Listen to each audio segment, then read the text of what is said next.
For years, I watched nothing but YouTube videos on mixing, everything tactical, mixing tips and tricks, all that stuff. But the problem with all of that is you completely miss the fundamentals. Things that actually matter aren't any of the tips and tricks that you'll see on YouTube, simply training your ears to begin with, leveling and tonal balance. Once you get that stuff down, you can start learning the more specific tactical stuff. What good is it to learn something you can't fully apply? I'm not a professional, I just really like everything music, specifically mixing. This video is specifically for newer mixers. If you're new here, I go by 20 Pass.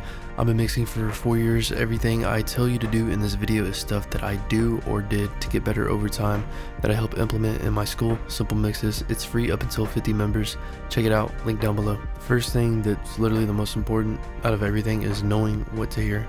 The first thing people get wrong is trying to mix without knowing what actually sounds good. This is why you need ear training, to hear what you're actually doing. There's some useful videos on YouTube about this subject, and some even give examples and test you in the video. I'd recommend watching and doing those exercises.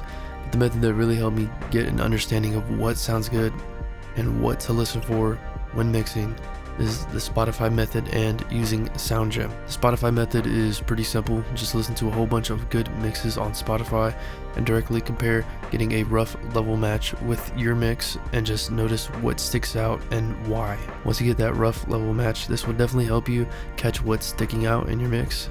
Obviously, make sure the genres are the same. You don't want to compare a country mix to a club mix. If you're working from a business standpoint, get a reference track from the client. Now with Sound Gem, this is literally self-explanatory. They have a whole bunch of games that you can just learn and improve your hearing. Some are free, but if you want the full experience, you have to have some extra money to throw at getting better. I get the paid version of this and at least work on improving my hearing for 15 minutes a day. It'll also help greatly with the next part. Now the second fundamental is leveling. Leveling is literally the foundation of the mix. If you get this wrong, your whole mix will fall apart later. What I used to do is mix with my eyes using the mixer. I would get so tied up with making sure that this one instrument is 0.3 dB louder, 0.3 dB lower, and just really get too zoomed in on what did not matter at all. I'm not saying accurate leveling doesn't matter, but when you get so tied up in having it like the most perfect levels, you're just gonna focus on the very specifics of that instead of looking at the big picture. Now the thing that I do right now when I'm leveling, instead of using the mixer, I'll use the knobs on the channel rack. The reason why is that these knobs don't show any numbers when you're adjusting them, so you don't actually get caught up in looking at numbers like you would normally do if you're using the mixer. You're only going to be using your ears. Doing this alone has changed my mixing so much you don't even know. If you're new to mixing and take one thing away from this video, it's this. Doing this consistently over time will improve your mixes so much, but not as much as tonal balance.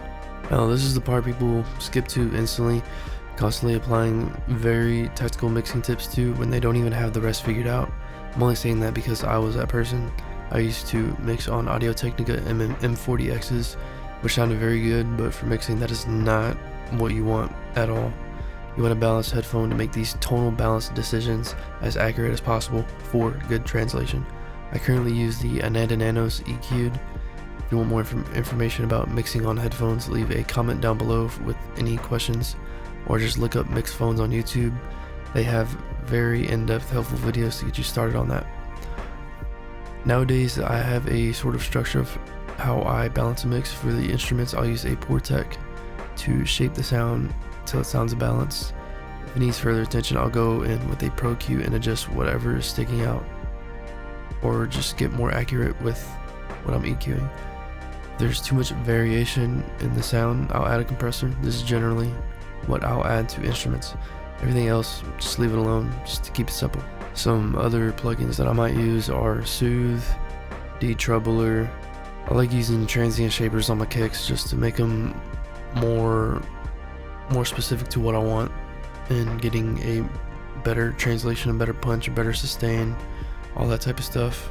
I also use clippers for my drums, kick. On the bass, I will use Saturn. If it's too heavy in the that not mud but like masking area, I guess you could say, I'll use the classic Portec or Pultec EQ to get rid of that, open everything up, increase the sub and the bass, Another thing that I do is just frequency ducking problematic areas in the low mids and kind of that little bit of the bass area with lower instruments and the bass, kicks and all that. For now, that's all I can think of, just what I personally do. Just remember, keep it simple.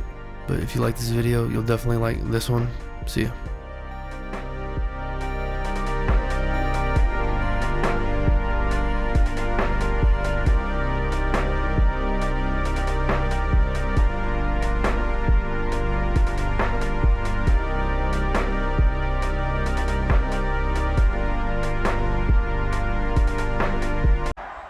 Okay, bye.